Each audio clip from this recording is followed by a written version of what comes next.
வணக்கம். பிரம்மசக்தி ஜோதிடம். இன்றைக்கி நம்ம பார்க்கக்கூடிய தலைப்பு என்னென்னா, குருவும் சந்திரனும் இணைவு பெற்றிருக்கக்கூடிய ஜாதகத்தில் என்ன யோகம் இருக்குது அப்படிங்கிறத பற்றி விளக்கத்தை பார்க்கலாம். குருவும் சந்திரனும் இணைவு பெற்றிருந்ததுன்னா அது குருச்சந்திர யோகம் அப்படின்னு அழைக்கப்படுகிறது. குருச்சந்திர யோகம் அப்படிங்கிறது யார் யாருக்கு நன்மை தரும் அப்படிங்கிறத ஒரு சின்ன விளக்கமாக இதில் உதாரணத்தோடு பார்க்கலாம். குரு சந்திரன் ரெண்டு பேருமே ரொம்ப நட்பு கிரகம்.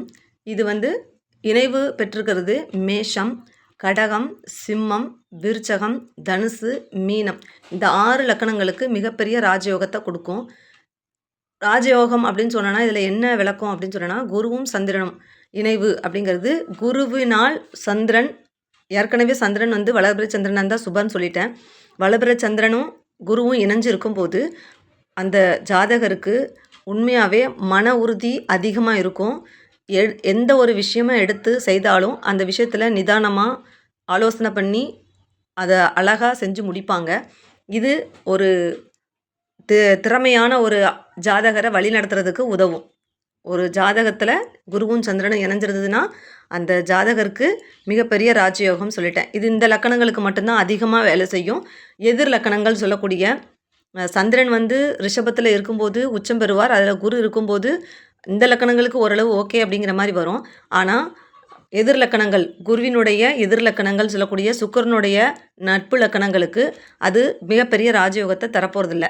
இப்போ எடுத்துக்காட்டுக்கு இங்கே பார்த்தீங்கன்னா உங்களுக்கு தெரியும். இப்போ சிம்ம லக்கணம் கொடுத்துருக்குறேன். சிம்ம லக்கணத்துக்கு சந்திரன் குரு இணைஞ்சு 5ஆம் இடத்துல இருக்கும்போது அது நல்ல ஒரு அறிவுத்திறன்மை, பூர்வீகத்தில் நல்ல ஒரு பலமாக இருக்கக்கூடிய சக்தியெல்லாம் அது கொடுக்கும். இந்த இடத்துல ஒரு நுணுக்கத்தை கவனிக்கணும். சிம்ம லக்கணத்துக்கு சந்திரன் விரையாதிபதி. விரையாதிபதி 5ஆம் இடத்துல நிற்கும்போது பூர்வீக சம்மந்தப்பட்ட இடத்துல பூர்வீகம் இருந்தாலும் பூர்வீகத்தில் இருக்கக்கூடிய வாய்ப்பு இந்த ஜாதகருக்கு கிடைக்காது. இது நம்ம தெரிஞ்சுக்கிறணும். ஆனால் நல்ல அறிவுத்தன்மை, கலை இதெல்லாம் சிறந்து விளங்கக்கூடிய தன்மைகள்லாம் இவங்களுக்கு இருக்கும். 5ங்கிறது 3ங்கிறது முயற்சி ஸ்தானம்.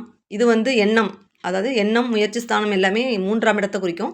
5ஆம் இடத்துல இந்த இணைவு இருக்கும்போது கூடுதலான மிகப்பெரிய அறிவையும் யோகத்தையும் இது கொடுக்கும். இப்படி நம்ம குருசந்திரன் இணைவை பற்றி சொல்லிக்கிட்டே போகலாம். இப்படி இருக்கக்கூடிய ஜாதகருக்கு திடமான மன உறுதி இருக்கும். அதை நீங்கள் தெளிவாக புரிஞ்சுக்கிறணும்.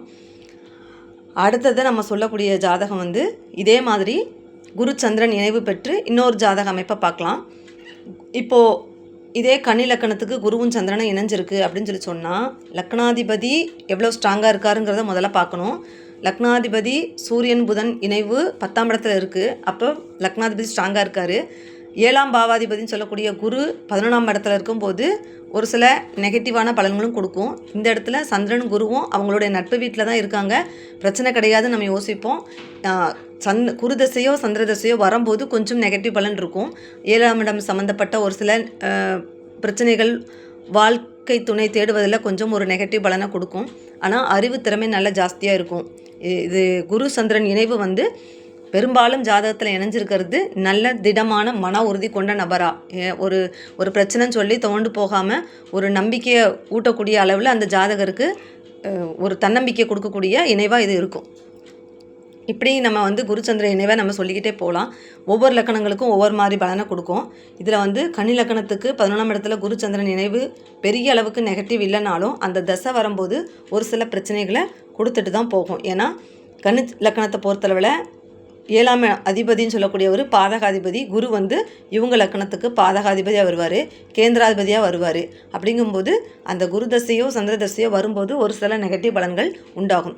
அது லக்னாதிபதியை பொறுத்து அதை ஃபேஸ் பண்ணி வருவாங்களா இல்லையாங்கிறத நம்ம சொல்லிடலாம். இந்த இணைவும் அவங்களுக்கு பெரிய நெகட்டிவ் கிடையாது. அடுத்தது பாருங்கள், கடக லக்கணம். இந்த இணைவு எங்கே இருக்குது? 9ஆம் இடம் சொல்லக்கூடிய பாக்கியஸ்தானத்தில் சந்திரனும் குருவும் இணைஞ்சிருக்காங்க. வீடு கொடுத்தவர் நல்லா பலமாக இருக்கார்.